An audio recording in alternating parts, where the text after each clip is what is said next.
Hello, and in this video, I'm going to help you how you will answer and prepare for your listening skill sa German A1 exam sa Goethe Institute, wherein I will demonstrate how you will answer, and at the same time, I will give you tips and hacks nang sa ganun ay magkaroon kayo ng magandang result or score sa inyong listening skill. And then, by the way, this is my second video of my ultimate preparation course for your German A1 exam, wherein meron ako na unang video about the overview of the German A1 exam, the things that you have to know before kayo mag-take ng exam. So, better check them first and then you can come here after. So, anyway, let's go now to the listening skill. So, sa listening natin part or the hearing part ng inyong German A1 exam, meron siyang 20 minutes, approximately 20 minutes, wherein nandito na lahat 1 to 15 questions. Okay? So, nabigay ko na siya sa overview doon sa first video ko dito sa Ultimate Preparation Course for your German exam. But then, of course, bigyan ko lang kayo ng overview. Okay? So, dito is, ito yung pinakauna yung makukuha na part. Once na mag-play na yung audio or yung CD player is non-stop na yun, magpe-play na yun from 1 to 15 questions.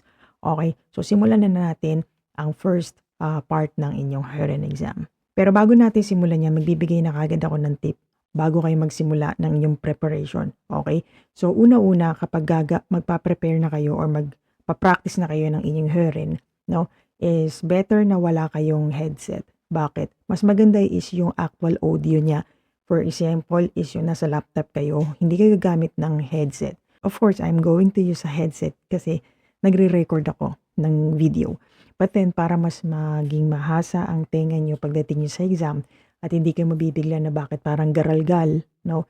So, mas maganda is wala kayong headset. Kasi pag nag-practice kayo na may headset kayo, buong-buo yung audio and parang hindi nyo nadidinig yung mga external noise, no? Kasi mas maganda kung yung external noise nyo, yung external noise, naririnig nyo rin. Sa actual exam na listening part ng Goethe is maririnig nyo yung ingay ng aircon, kung merong mga naglalakad sa labas, or merong mga umuubo. So, yung mga ganong mga external noises, dapat handa yung tenga nyo at hindi kayo madidistract. So, better na mag-practice kayo together with this video ko na mag-out loud yung inyong audio and walang headset. Okay? So, ngayon, simulan na natin and I will going to use a sample exam of Goethe. I get this sample exam sa kanilang website. If you want this also to practice afterwards, then I will going to put the link in the description. Make sure to check that out and practice that also with this video. Okay? So, let's start now with the audio. By the way, ang gagawin ko dito is i-demo ko sa inyo and then magbibigay ako ng pasulpot-sulpot na na mga hacks and strategies or tips. Okay? So, let's start now. Start Deutsch 1. Übungssatz 02. Dieser Test hat 3 Teile. Sie hören kurze Gespräche und Ansagen. Zu jedem Text gibt es eine Aufgabe. Lesen Sie zuerst die Aufgabe, hören Sie dann den Text dazu. Kreuzen Sie die richtige Lösung an. Schreiben Sie zum Schluss Ihre Lösungen auf den Antwortbogen. Okay, start ko muna doon. Another tip na ibibigay ko sa inyo. Okay, kasi once na simula na nila yung CD na yan, I said na hindi na nila yan hihinto. Okay, dire-diretso na yan hanggang matapos hanggang 15 questions. Okay, ngayon, dito kasi, for sure, nag-prepare ka na, di ba? So, naghanda ka nga. So, hindi mo na kailangan pakinggan to and hindi nyo na kailangan ng sundan yung nasa questionnaires. Okay? So, ang pinakaunang tip na gagawin ko sa inyo habang nagbabasa sila nito, itong nasa video na to, no? Yung binabasa nila to, yan. And this Beispiel, no? Kailangan, una-unang gagawin mo, jump ka na kagad doon sa number 1 to 6. Okay, bakit? Kasi we are going to skim some keywords na magbibigay sa inyo ng tip or clue para mas mapadali nyo yung pagsagot sa inyong hearing exam. Okay? So, ganito ang gagawin yan. Paano yung keyword skimming, no? So, keyword skimming, So, di ba nagbabasa na siya, kuwari binabasa na nila to, tapos tong Beispiel is example ang ibig sabihin yan. Wala ka naman kayo makukuhang points dyan. So, ang gawin nyo, diretso na kayo dito sa number 1. So, hanapin nyo yung mga words na magbibigay sa inyo ng clue. Okay? For example, ito, vo. And then, party maken. Okay? So, pwede naman kasi kayo magsulat sa questionnaires nyo. Kaya, okay lang yan na sulatan nyo, lagyan nyo ng X. Kasi meron naman kayong Antwortbogen or yung questionnaires. Okay? So, bilisan nyo lang talaga, no? Dapat, bago sila mag-start sa number 1, nakapag-skim na kayo from 1 to 6. 1 to 6 lang kasi iba yung strategy or may mga ibang strategy pagka dun sa ibang part. Okay? So, vovolen, tsaka kakapusin kayo ng oras. Okay? So, dito, van treffen sich. Okay? Ganyan lang gagawin nyo. Wo stehen die Taxi. Number 4, wie lange dauern die Sommer? Importante ito. Sommerkurse. Was soll denn Johanna mitbringen? Wann die Frau aus dem Urlaub zurück? Pay attention kayo. Pagka naglagay kayo ng mark sa inyong mga keywords, yung mga ganyan, keywords, ibig sabihin, you have to pay attention dyan sa audio pag binanggit nila yan. Okay? So, tingnan nyo, pay attention kayo dun sa mga inanuhan ko, minarkahan ko, kasi lalabas at lalabas yan.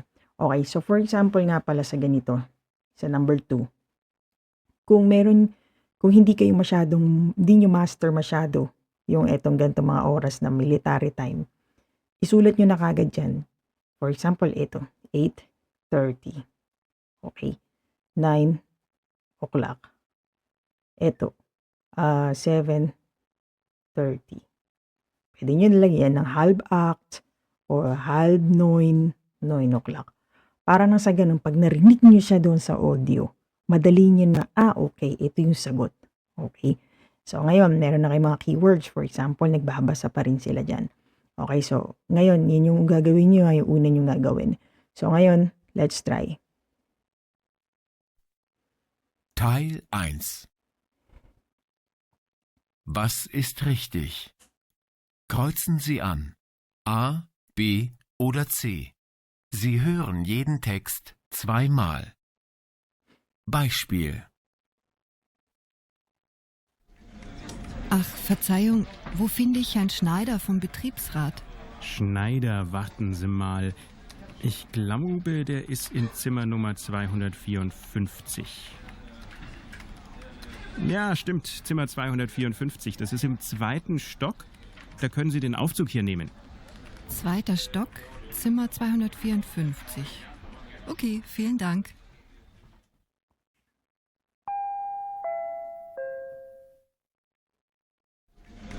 Ach, Verzeihung, wo finde ich Herrn Schneider vom Betriebsrat?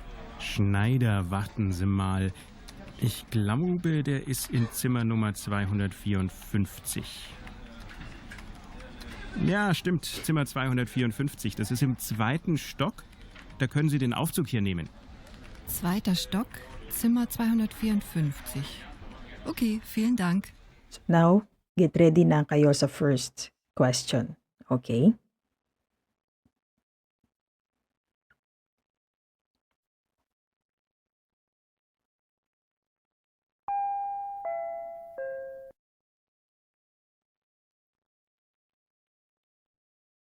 Nummer 1.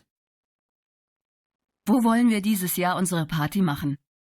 Ich bin für eine Feier am See.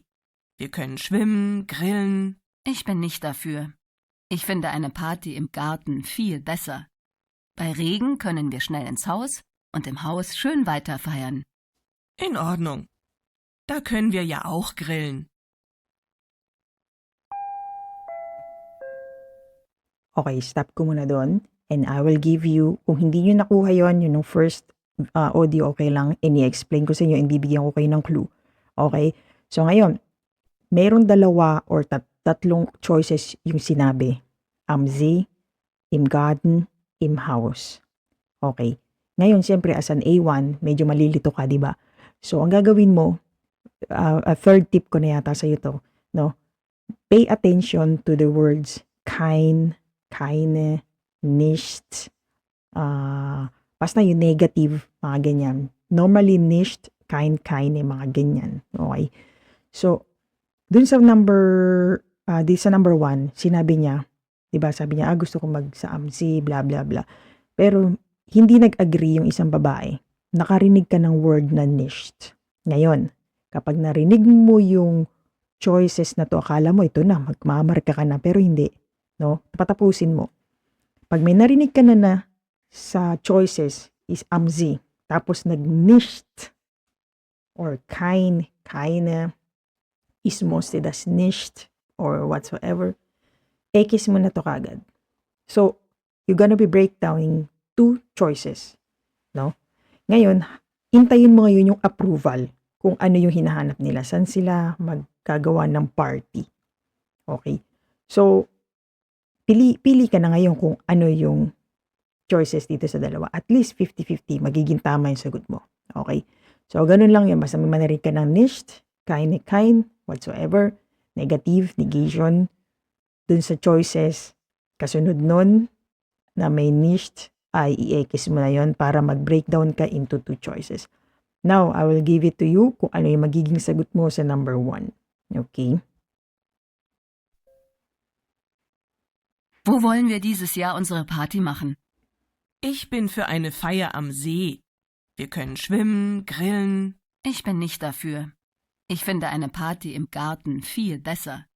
Bei Regen können wir schnell ins Haus und im Haus schön weiter feiern. In Ordnung. Da können wir ja auch grillen. So, ang magiging sagot dito is letter A. Kasi alangan namang mag-grilling ka sa loob ng bahay nyo. Diba? So, sabi nga niya, umapprove siya na sa garden na lang sila gumawa. Okay? So, yun ang number 1. Vita?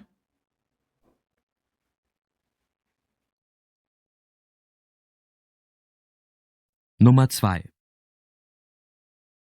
Möchtest du heute Abend mit mir in das Konzert von Rosenstolz gehen? Gern. Aber wann beginnt das Konzert? Ich bin ja bis um 7:30 im Spanischkurs. Dann gibt es kein Problem. Die fangen um 9 Uhr an. Wollen wir uns um 8:30 an der Kasse treffen? Ja, wunderbar. Dann bis heute Abend.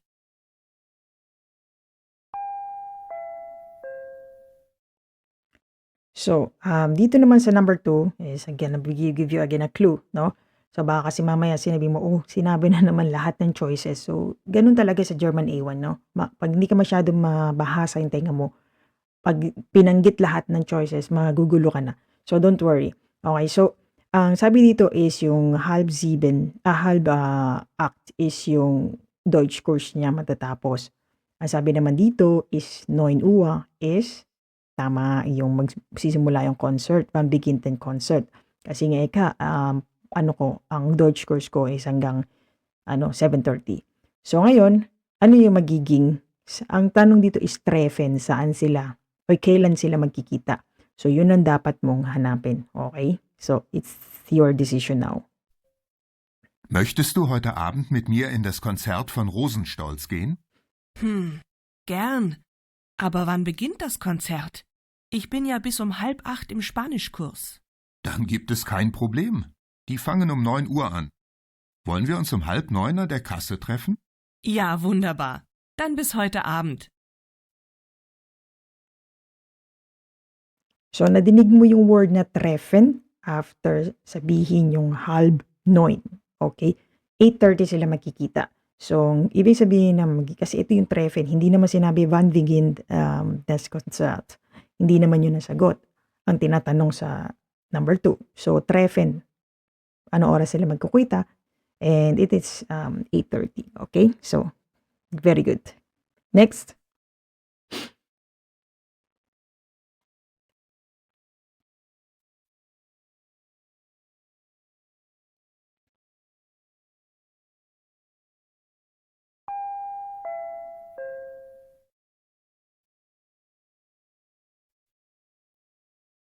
Nummer 3. Entschuldigen Sie bitte. Ich suche ein Taxi. Vielleicht dort vorne rechts? Nein, da vorne rechts gibt es keine. Gehen Sie hier geradeaus und an der Ecke nach links. Sie müssen dann noch circa 100 Meter gehen. Da stehen schon die Taxis. Vielen Dank. So, obvious naman dito kung ano magiging sagot, di ba? Entschuldigen Sie bitte. Ich suche ein Taxi. Vielleicht dort vorne rechts? Nein, da vorne rechts gibt es keine. Gehen Sie hier geradeaus und an der Ecke nach links. Sie müssen dann noch circa 100 Meter gehen. Da stehen schon die Taxis. Vielen Dank. Narinig nyo alig yung keyword nyo na stehen. Yun yung binilugan nyo, and then geradeaus link. No? May narinig kayo na 9. So, ibig sabihin, X, cross out mo to. Huwag mo na siyang pagpipilian. Dalawa na lang pagpipilian mo. So, next, number 4.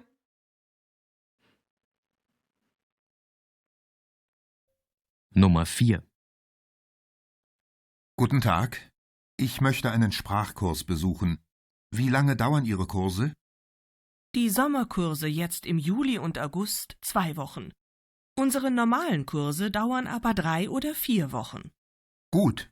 Ich möchte einen Sommerkurs. Im Juli oder August? Anfang Juli.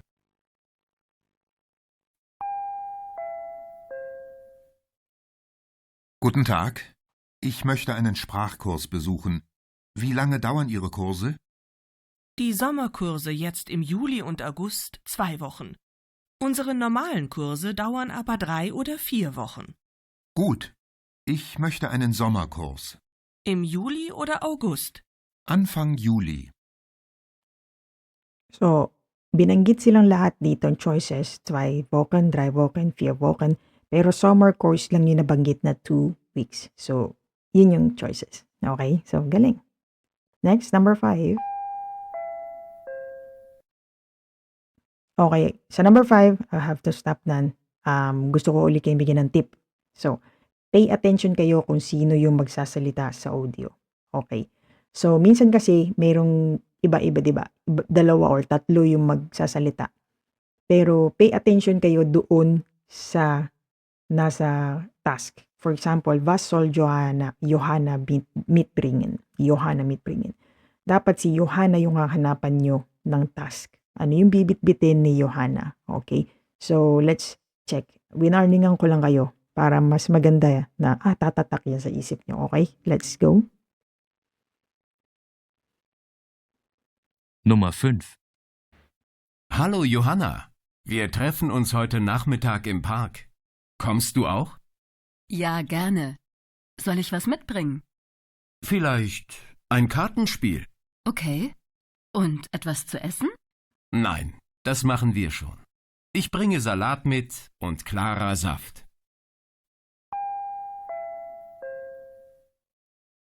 Hallo Johanna, wir treffen uns heute Nachmittag im Park. Kommst du auch? Ja, gerne.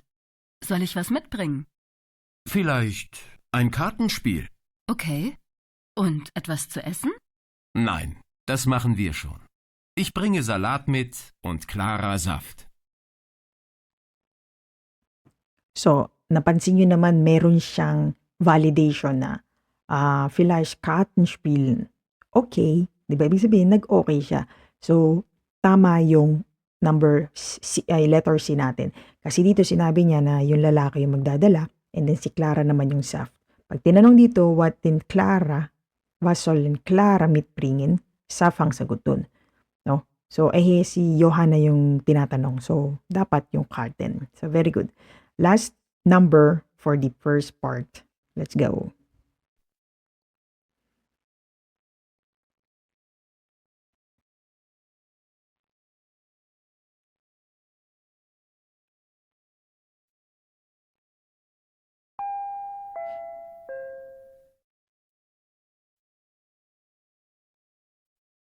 Nummer 6.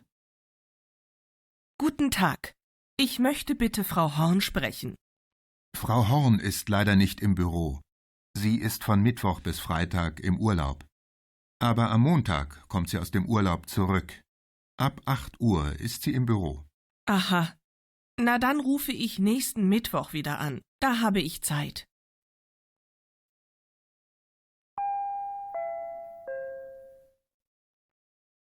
Guten Tag.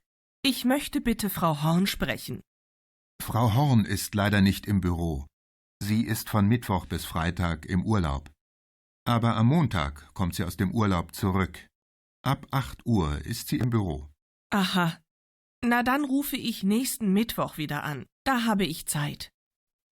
So, obvious naman, nasabi nila na Mittwoch is Freitag, 2 to 4, no? Is nasa urlaub si Frau Horn. So, Montag siya babalik. Kahit sinabi na narinig niyo yung Mittwoch siya tatawag, neste voce pa yun. So, ang magiging sagot dito is na letter C, am Montag. Okay, so there you go. Natapos yung part 2 natin. Ngayon, yung part 1 natin. Okay, yung part 2 naman natin is medyo tricky to, sabi ko sa inyo. Isang beses nyo lang maririnig yung questions na to. Yung audio. So, dapat talasan nyo yung kanyang mga tenga. Okay.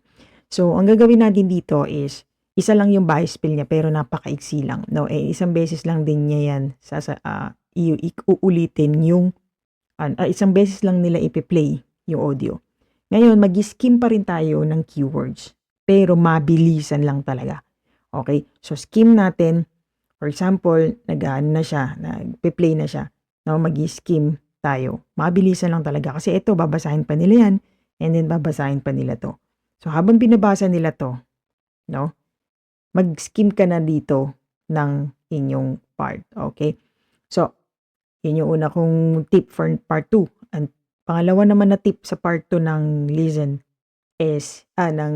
listening skill is yung pay attention kayo sa mga synonyms and antonyms na verbs.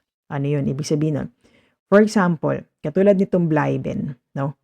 Ano yung mga words na pwede nilang gamitin na pareho na bleiben? For example, zu Hause bleiben, no? Zu Hause bleiben, magstay kayo sa bahay. Ano yung synonyms niya? Yung kaparehong words. Don't go outside. Okay? And then, ano naman yung antonyms niya? Lumabas kayo ng bahay. Diba? So, ganun, kailangan alam niyo yung mga ganun, yung mga words. No?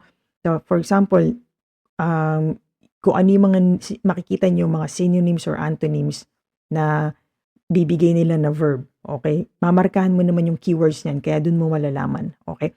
So, for example, ipe-play ko siya para pakita ko sa inyo kung paano mag-skim. Okay? Mabilisan lang talaga. So, let's go for the part 2. Teil 2. Kreuzen Sie an, richtig oder falsch. Sie hören jeden Text einmal. Beispiel: Frau Katrin Gundlach, angekommen aus Budapest, wird zum Informationsschalter in der Ankunftshalle C gebeten. Frau Gundlach, bitte zum Informationsschalter in der Ankunftshalle C.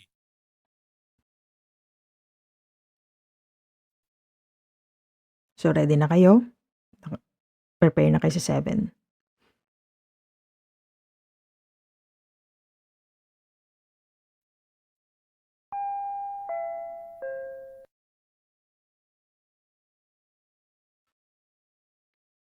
Nummer 7. Liebe Fahrgäste, diese Straßenbahn hat ein Problem mit den Türen. Sie schließen nicht mehr richtig. Leider können wir nicht weiterfahren. Bitte steigen Sie an der nächsten Haltestelle aus. Dort haben Sie Anschluss an den Bus Linie 19.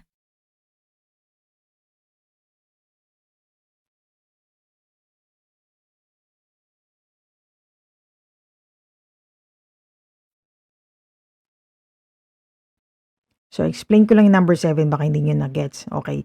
So, sabi daw, nasira yung isang bus, no? Kung pwede yung mga lahat ng passengers ay tumilipat sa kabilang station or sa kabilang bus. Okay, so sollen den Bus nehmen.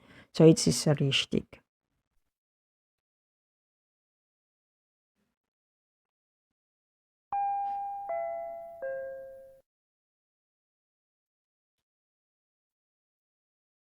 Nummer 8. Liebe Kunden, heute haben wir tolle Sonderangebote bei den Badmöbeln. Kommen Sie doch mal in den 3. Stock und sehen Sie sich um. Und am Wochenende feiert unser Möbelhaus Geburtstag. Sie sind herzlich eingeladen. Third floor ang sabi, na zweite. So, falsch.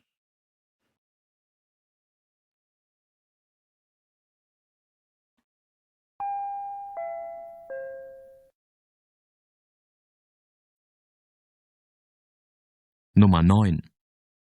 Achtung, hier spricht die Polizei. Es gibt ein großes Feuer in der Firma Chemotech. Bitte schließen Sie alle Türen und Fenster und gehen Sie nicht aus dem Haus. Nicht aus dem Haus, bleiben. Richtig. Huwag daw kayong lalabas.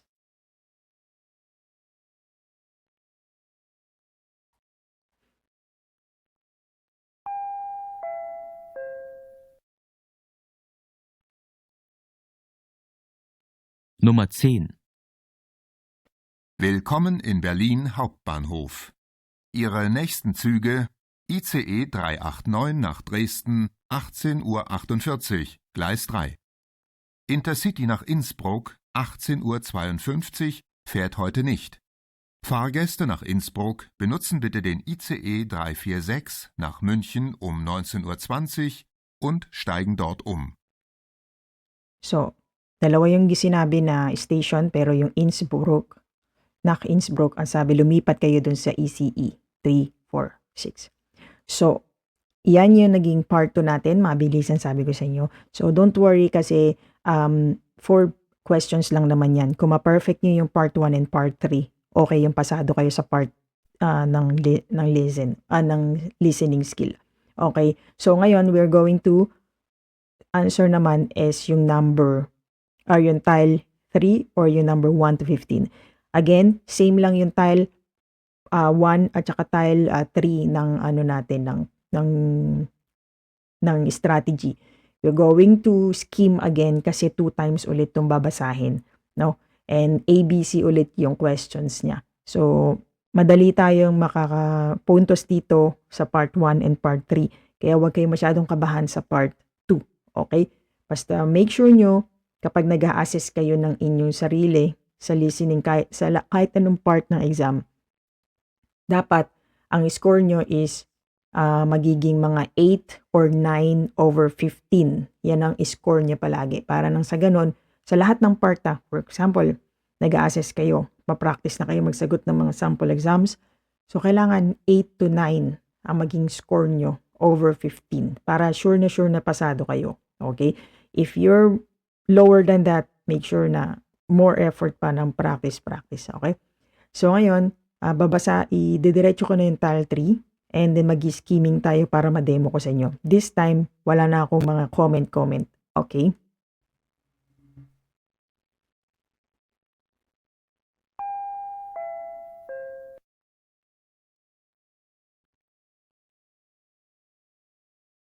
Teil 3. Was ist richtig? Kreuzen Sie an. A, B oder C. Sie hören jeden Text zweimal. Nummer 11. Hallo Barbara, hier Greta. Ich will am Montagmorgen das Formular für die Wohnungsanmeldung holen. Möchtest du mitkommen? Du kannst dich ja dann auch gleich beim Amt anmelden. Bitte ruf mich noch heute Abend an. Morgen hat das Amt keine Sprechstunden. Tschüss.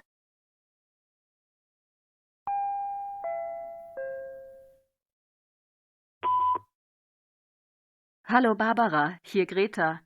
Ich will am Montagmorgen das Formular für die Wohnungsanmeldung holen. Möchtest du mitkommen? Du kannst dich ja dann auch gleich beim Amt anmelden. Bitte ruf mich noch heute Abend an. Morgen hat das Amt keine Sprechstunden. Tschüss.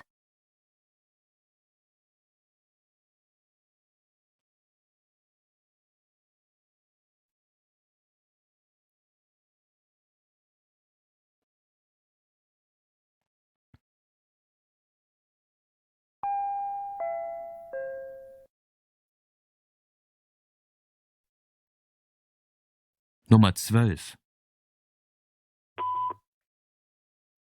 Hallo Sigi, hier Heinz. Es geht um heute Abend. Ich sehe gerade, das Restaurant Zwiebel hat heute geschlossen.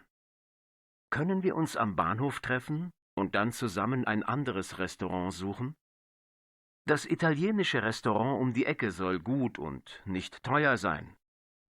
Bis heute Abend. Tschüss.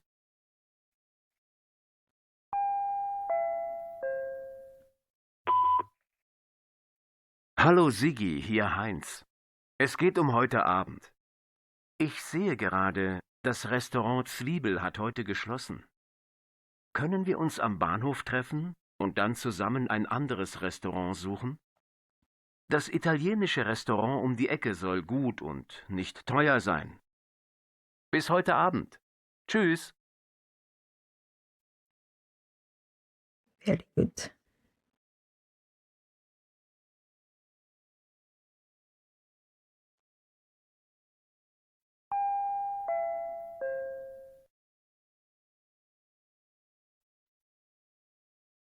Nummer 13. Guten Tag, hier Eva Schmitz. Leider bin ich krank und kann morgen nicht kommen. Geht es auch am Mittwoch um 10 Uhr? Da habe ich sowieso einen Termin von 11 bis 12 Uhr in Ihrem Institut.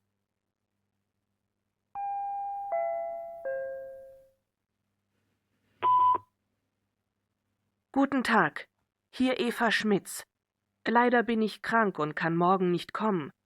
Geht es auch am Mittwoch um 10 Uhr? Da habe ich sowieso einen Termin von 11 bis 12 Uhr in Ihrem Institut.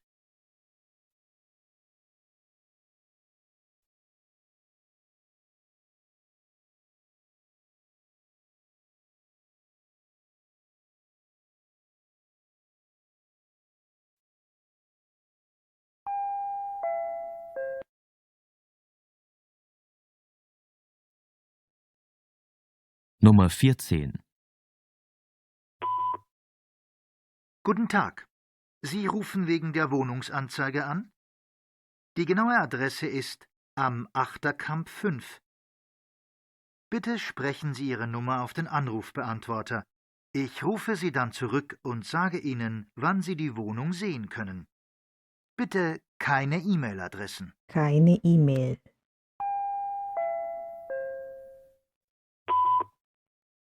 Guten Tag.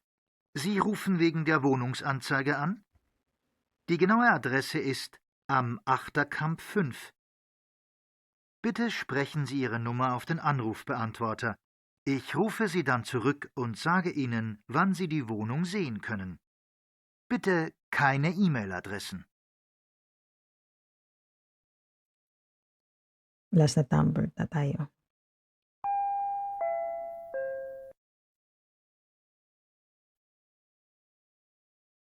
Nummer 15. Guten Morgen, Frau Seiler.